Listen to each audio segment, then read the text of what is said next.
Episode 3, Doctor's Appointment. So, this week I wasn't feeling great. Nothing serious, just a runny nose, a little cough, and a headache. So I booked my very first doctor's appointment in this country.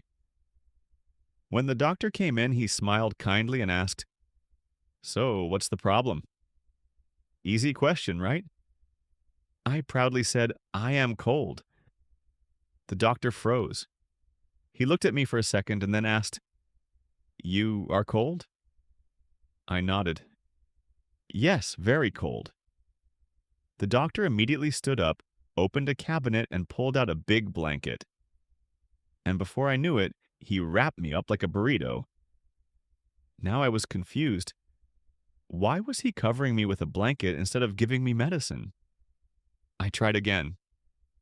"I am cold and my nose is running." The doctor's face went pale. "Your nose is running," he repeated as if it was a medical emergency. I quickly waved my hands. "No, no, not running like legs, just dripping." The doctor finally laughed. "Oh, you mean you have a cold? Not you are cold. And your nose is runny, not running." At that moment, I wanted to disappear. But hey, I learned something very important today. I have a cold means I'm sick, and I am cold means I need a sweater. So yeah, I left the clinic with some medicine, a new blanket, and a very red face. And maybe next time, I'll bring a dictionary instead of tissues.